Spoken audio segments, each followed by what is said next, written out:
What I'd just like to do, I don't want to spend too much time doing this, but I did think we should put this lecture in some sort of context. And the context that I want to sort of outline is the project, the Sainsbury Centre project, on, if you like, making recovery a reality, which was generated partly by myself and Jeff Shepherd. We sort of led this project, but we've sort of done it with the help of a lot of other people, and I just want to explain this to you. Because over the last 2 years, I think now, we've been running this project at the Sainsbury Centre to look really at the implications for recovery, principles and values for mental health practice. All right, actually, what we really like to look at is what is the sort of, what might constitute recovery-orientated mental health practice and services.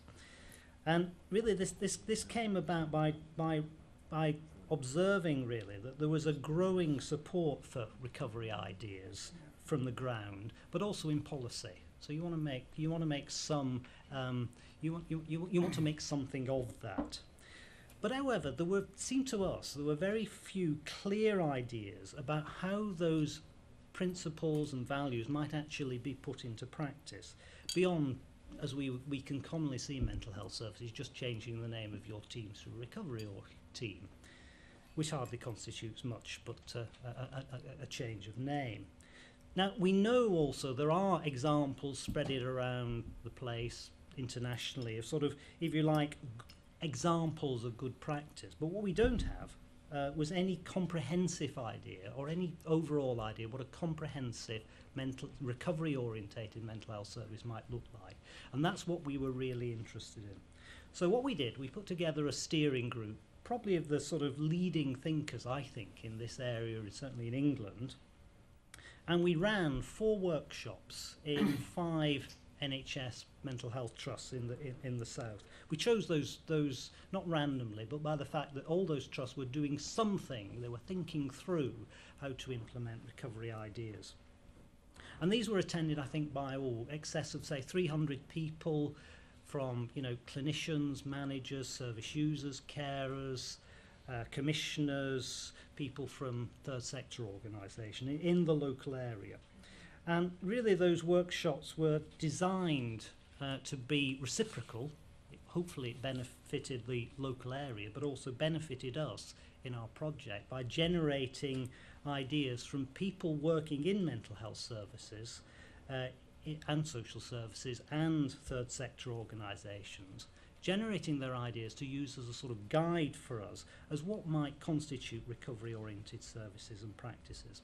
Now we've not written this up fully yet, but Ruth Chandler's just finished a rather nice document for us, and that will be on the web shortly. But our initial publication, which was this one, Making Recovery a Reality, set out, if you like, summarised the ideas of recovery and some of their implications. And we use this as the starting point for the project.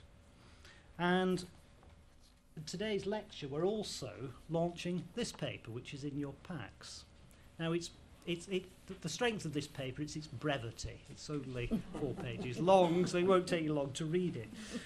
But what this sets out is what we think are the 10 organisational challenges for mental health services, if they're really to be transformed into what they are now, and into mental health services that embrace the principles of recovery and represent what we think are truly modern 21st century mental health services. Now later this year we'll put a bit of, if you like, meat on the bones of this publication by producing a longer one with some of the ideas behind it, and we'll also publish a third paper on the implications for commissioning. I think really the project for us represents a start of what must be seen as a much larger process of making mental health services recovery orientated. Clearly this is challenging. It won't be an easy journey, but we believe that it has clear and tangible benefits both for people who work in mental health services and also for the people who use them. But of course we need to learn from others in this process, because that's partly what recovery orientation's about. And I think recovery ideas have the potential to alter radically the relationship between mental health services and the people who use them, and also to improve the kinds of outcomes that are valued by service users. So from my point of view, and it's been a great journey for me in this last 2 years, I've learnt an awful lot about it, and I've invested a lot of intellectual and emotional material into that.